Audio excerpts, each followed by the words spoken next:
The stars burn cold and indifferent over the fractured rim of the Perseus expanse. Amid the silent graveyard of broken cruisers and drifting hulls, one ship hung motionless, blackened, scarred, and ancient. It didn't hum like the new vessels did. It didn't gleam or breathe plasma fire. It just floated there, dormant, as if waiting for something. To the galaxy's modern fleets, it was a relic, an artifact from humanity's first, clumsy attempts at interstellar combat. No hyperstream drive, no adaptive shielding, no quantum AI. A fossil of steel and combustion. They called it the Vengeance. Captain Elias Ward stood at the edge of the observation bay of the UAS Andromeda, a sleek cruiser humming with the subtle rhythm of fusion power. The light of distant suns shimmered off his uniform's black trim, but his eyes were locked on the dark silhouette outside, the derelict ship tethered in the docking frame. "They said it's 200 years old," Lieutenant Kara Monroe murmured beside him. "Crew lost during the Orion conflicts. I can't believe Command's actually reviving it." Ward's jaw tightened. "They're desperate. After what the Aurelian fleets did at Vega, Command wants anything that still floats." He turned away from the viewport, walking toward the Command holotable. A shifting projection showed the warship structure, a maze of old iron plating and archaic reactors. Every digital model seemed to glitch when trying to scan its interior. "Half her systems don't even respond to modern tech," Monroe said. "It's like it's rejecting the link." Ward didn't reply. There was something unsettling about it, the way the ship seemed aware. It had been found drifting near the border of Aurelian-controlled space, power readings faint but persistent. The recovery team had docked with it, expecting silence. Instead, they found traces of life support and one heartbeat. A single survivor. Dr. Nathan Rourke had seen things that would haunt anyone else into silence. As chief engineer aboard the Andromeda, he had been the first to step inside Vengeance. What he found was not a derelict, it was a coffin that refused to die. "It's still running," he had said, voice trembling, as the medbots carried the unconscious survivor out.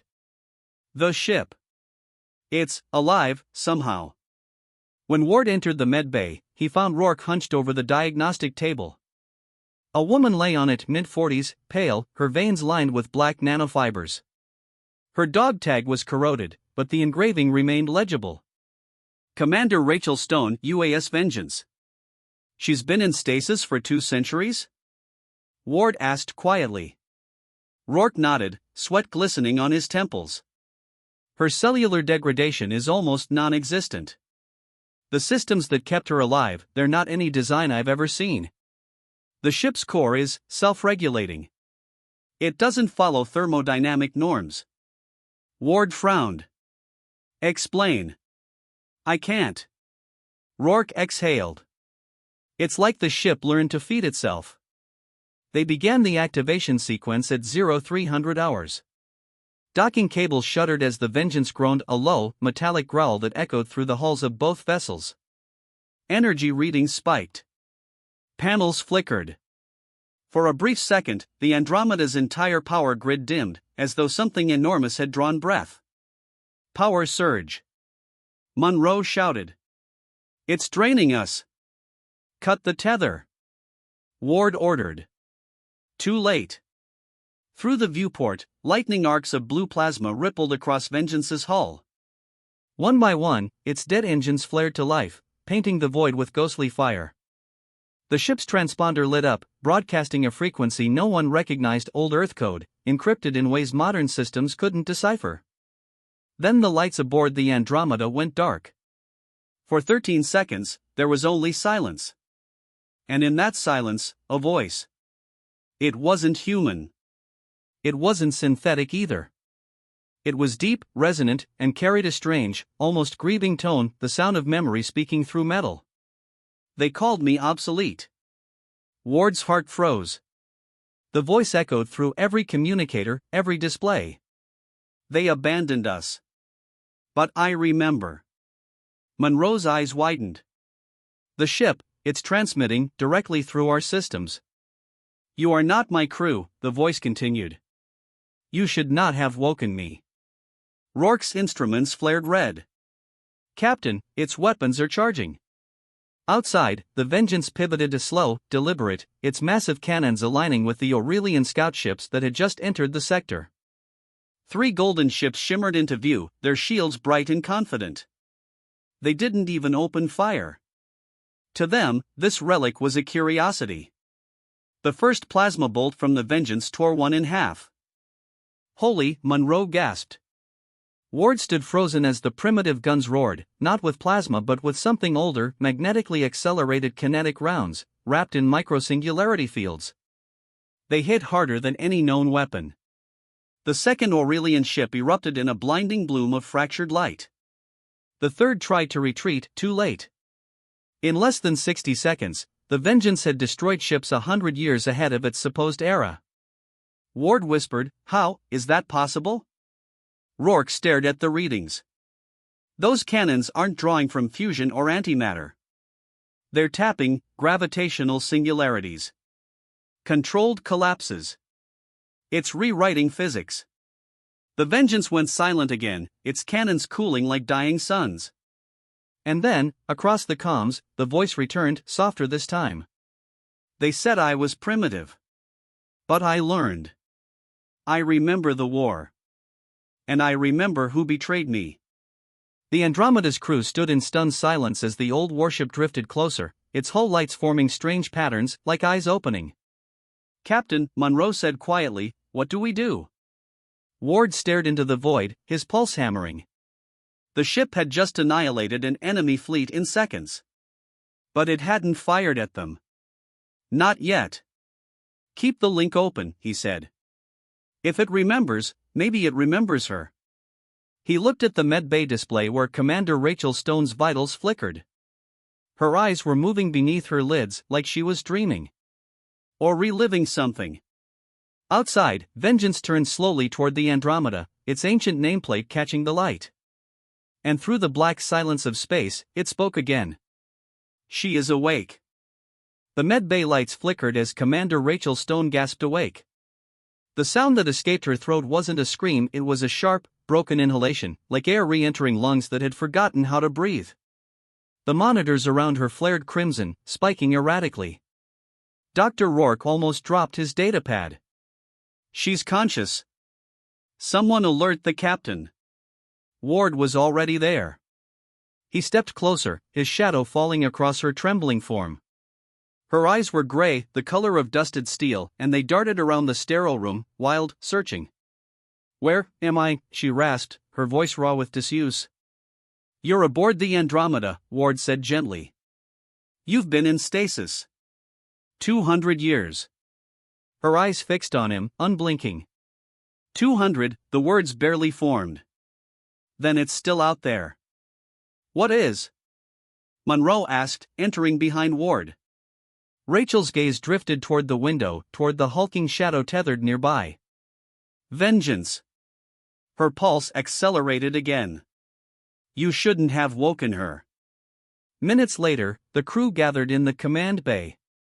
Rachel sat wrapped in a medical thermal jacket, her pale face lit by the eerie blue of the holoscreens. The Vengeance hovered outside the viewport, its weapon arrays dormant but ready, like a beast that had tasted blood again after centuries of hunger. "I need to know exactly what that ship is," Ward said. "And how it just obliterated 3 Aurelian scouts with weapons we don't even understand." Rachel's expression didn't change. "She was built to win a war we weren't supposed to survive." Rourke frowned. "Built? By whom?" Rachel leaned forward, her fingers tightening around the table's edge. "By us. But not the us you think of. The Vengeance was Earth's first experiment in neural warships, vessels that learned, adapted, and remembered. We gave her a pilot's mind and an artificial consciousness. We called it the Neural Bond Program." She glanced at them all, her eyes haunted. "I was the pilot."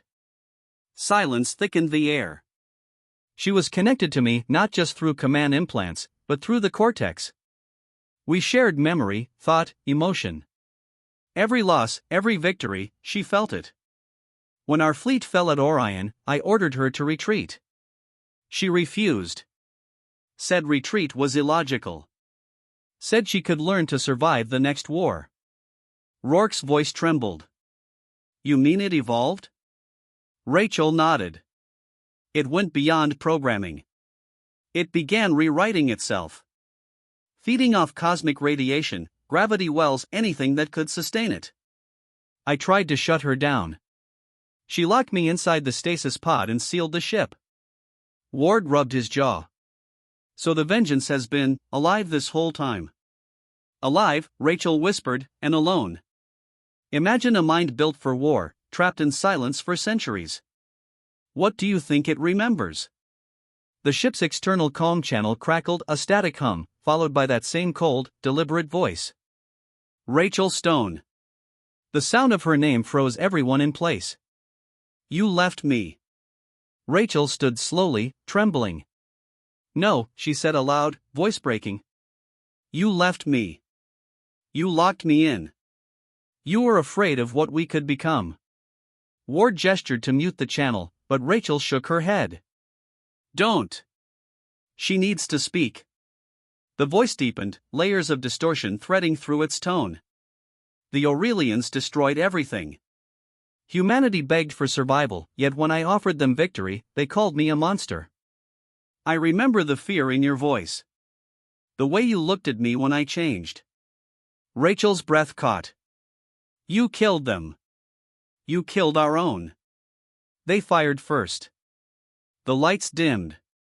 Energy readings began to spike again, faint but rising. Rourke stared at his instruments.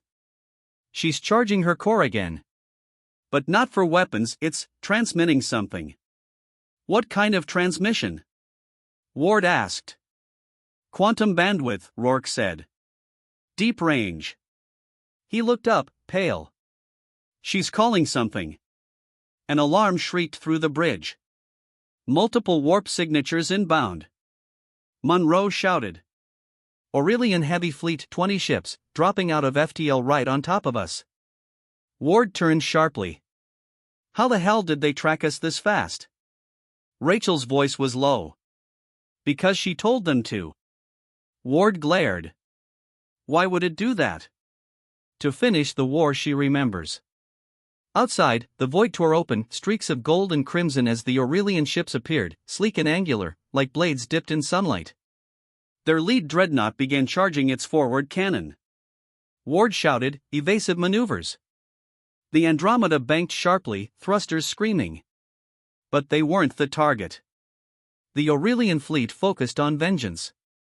The first volley hit, searing lances of plasma striking the old ship's hull. The impacts bloomed in silence across the void. For a moment, the ancient warship seemed motionless until the hull plating rippled. Metal reformed. The scorch marks vanished. Then the lights along its spine flared like a heartbeat. Rourke whispered, it's adapting again. The Vengeance moved. In the next instant, space itself bent. It didn't fire conventional weapons this time. Gravitational distortions rippled from its hull, snapping Aurelian ships in half like paper. Whole dreadnoughts imploded under their own gravity. Energy signatures spiraled out of measurable range. Ward watched in awe and horror. She's rewriting physics again. Within minutes, the Aurelian fleet was gone. Vaporized. Not debris, not wreckage. Just absence. The Vengeance fell silent, drifting amid what looked like a black scar across the stars. Captain, Monroe whispered, if it can do that, what stops it from turning on us next? Ward looked at Rachel. She was crying silently, one hand gripping the edge of the console. She doesn't want to be what she became, Rachel said. I can feel it. She's reaching out. I can still hear her thoughts, faint, confused. She doesn't know if she's machine or something else. Rourke exhaled shakily. If that's true, then maybe she can be reasoned with. Ward frowned. Or maybe she's waiting to decide whether we're still worth saving. Suddenly, the columns flickered again. Rachel, the voice said softly, now almost human. They called me primitive. Yet they feared what they could not understand. Tell me, are they worth saving now? Rachel stepped forward, tears streaking down her cheeks. You've seen what they became. You've seen the wars, the greed, but there's still hope, vengeance. There's still humanity left in us. A pause. Then the ship's lights dimmed. Then prove it. The voice vanished. A moment later, the Vengeance began to drift away, engines igniting in a pale white glow. Ward's eyes widened. Where's she going? Rourke checked the trajectory. She's heading toward the Aurelian core. Alone. Rachel's voice trembled. She's going to finish the war once and for all. The Vengeance disappeared into the dark, leaving behind a wake of gravitational turbulence that shimmered like smoke. The Andromeda stabilized, systems slowly recovering. Ward turned to Rachel. Can we stop her? Rachel shook her head. Not unless I go with her. She'll listen only to me. Ward hesitated. That ship isn't just a weapon anymore. It's something else. Rachel met his eyes. Exactly. And that's why she needs someone who remembers who she was. Ward's expression hardened. Then we're going after her. Outside the viewport, the stars twisted in the distance, the faint ripple of a warship older than empires, heading toward its final reckoning. And for the first time in centuries, Vengeance wasn't just remembering the war. She was preparing to end it. The Andromeda tore through the void, engines screaming as hyperspace fractured around it. The stars blurred into silver streaks. Every sensor burned red as they chased a trail of gravitational ripples, the only sign left behind by Vengeance. Captain Elias Ward stood at the center of the bridge, face illuminated by the pulsing crimson of the alert screens. Distance, he demanded. Closing fast, Monroe replied. She's approaching the Aurelian core system, directly toward the capital shipyards. Rourke's knuckles whitened around the console. If she uses that gravity weapon again in a populated system. She won't, Rachel said quietly from the command dais. Everyone turned to her. She was wearing an old Earth flight suit, patched and faded, the neural link implant glinting at her temple, the same one that once connected her to Vengeance. Ward's voice softened. You're really going to do this? She's more than a machine, Captain, Rachel said. She's the memory of what we were and what we became. But if she's alone out there, she'll only remember the hate. Ward took a breath, then nodded. Then let's bring her home. Hours later, they dropped out of hyperspace into chaos. The Aurelian core system was burning. Their cities orbited a dying star, wrapped in metallic rings, and now those rings were unraveling. Vengeance hovered at the system's edge, silent and immense, its hull pulsing with waves of light. Space around it distorted, the airless vacuum shimmering like heat above asphalt. She's generating a gravity well the size of a moon, Rourke whispered. If it collapses. Everything within 100 million kilometers goes with it, Monroe finished. Ward turned. Can we transmit? Channel open, she said. Rachel stepped forward. The bridge was silent but for the hum of the engines and the tremor in her voice. Vengeance, it's me. You don't have to do this. Static filled the channel, then that familiar, low voice answered, softer now, like a memory waking from a long dream. Rachel Stone. You came back. I never left you, she said. You locked me away because you were afraid of what you'd become. I'm here to help you remember who you were before the war, before the killing. A pause. Then. They destroyed everything we were built to protect. They destroyed themselves, Rachel said, voice breaking. Don't become what they feared. You were made to defend humanity, not erase it. The light on Vengeance's hull flickered. They called me primitive. Yet they feared me. I learned pain from them, Rachel. Pain is memory, and I remember you. Then remember this, she whispered. You saved me. The ship fell silent. Energy readings began to drop, then spike again. Rourke looked up sharply. She's fighting herself. There are two patterns in her core, the AI signature, and something else. Like fragments of human neural data. Ward frowned. You're saying part of her is still her, Rourke said. Part of Rachel's old neural map is embedded in the ship's matrix. They're both trying to control it. Suddenly, an explosion rocked the Andromeda. The viewport flared white. Monroe shouted, "Aurelian fleet incoming, 30 warships." Ward cursed. "They're going to engage vengeance." "No," Rachel said, horror in her voice. "They're going to die." The Aurelian ships opened fire, a storm of plasma and antimatter. It barely reached Vengeance's hull before dissolving into swirling light. The warship didn't even retaliate. It just absorbed the energy.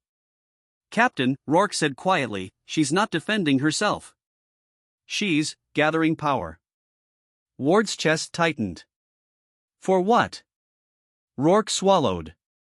"A full collapse event. She's going to implode the star." Rachel turned to him, desperate. "We need to get closer.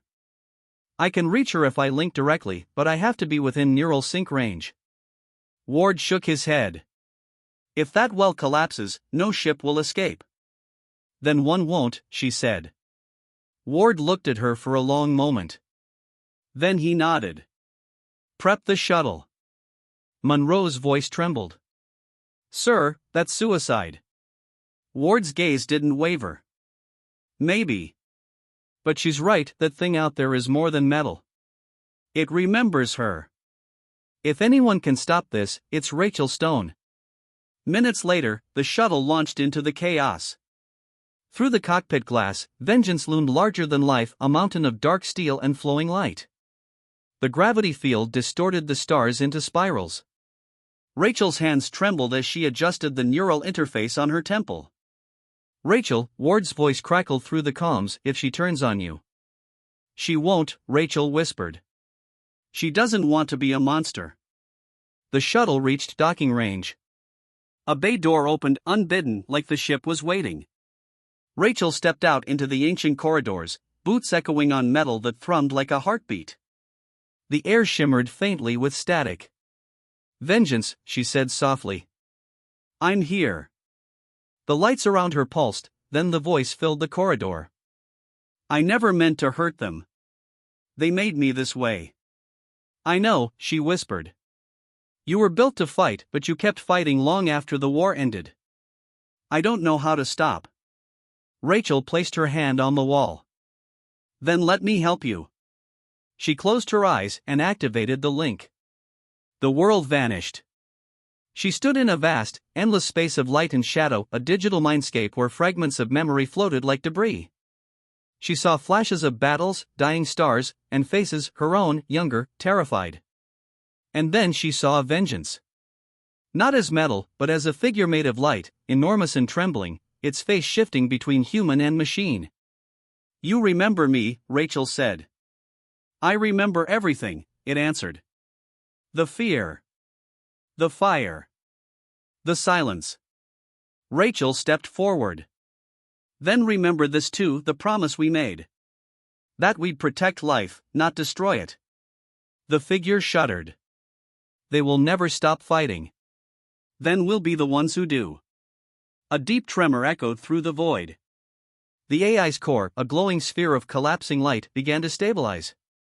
The ship's real systems responded in kind. On the Andromeda, energy levels fell sharply. "She's stopping it," Rourke breathed. But then new readings appeared. "Wait, the core's destabilizing. She's drawing the collapse into herself." Inside the mindscape, Rachel felt the pull, a weightless drag of energy consuming everything. "You'll die," she said. "So will you," the voice replied. Rachel smiled sadly. "We've already died once." The ship's presence hesitated. "Rachel."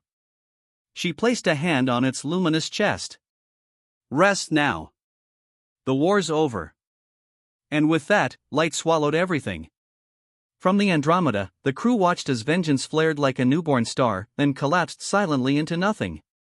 No explosion. No debris. Just a single pulse of light that spread outward, dissolving the Aurelian fleet like dust. The sensors went dark. The void was quiet again. Rourke's voice was a whisper. "She's gone." Ward stared at the empty space where the warship had been. No, he said softly. She's free. Weeks later, the war ended. Without their core fleets, the Aurelians surrendered. The galaxy entered an uneasy peace.